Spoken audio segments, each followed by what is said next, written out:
Մենք Բաշար Ասադին չէ որ ասենք ասպարակային շնորհակալություն գայտնենք, որ հակառակ որ արժանի էինք ամեն շնորհակալության, որովհետև ամբողջ աշխարհը խաղաղ Սուրիո թեմ ելավ։ Խաղաղ գսեմ, որովհետև ամեն ժողովուրդը Սուրիո այս հարցերին առաջ շատ հանգիստ պայմաններում մեջ կապրեին։ Բայց Արևմտյան Եվրոպան եւ Ամերիկան ուզեցին խանգարել ադիգա իշա հրյական շահերուն, ոչ հրյական, իսրայելյան շահերուն։ Անանք որ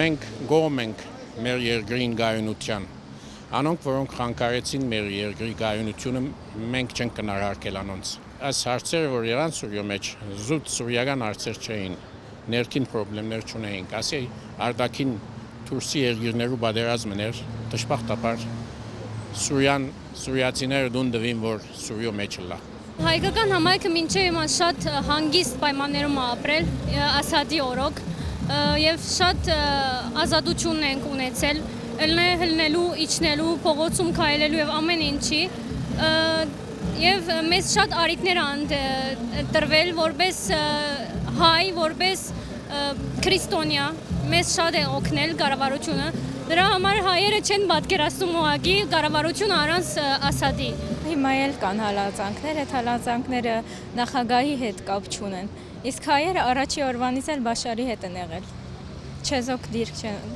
Հայաստանը որպես պետություն չգիտեմ, բայց Սիրիա հայերը հաստատ Բաշարի կողմից էին։ Հնարավոր է որ Ասադը պահպանի, ոչ թե պահպանի, այլ կպահպանի իր դիրքերը, դրանում կասկած չկա, բայց կարող է նոր կառավարություն ստեղծի ավելի մեղմ ընդդիմադիրներ ընդգրկի։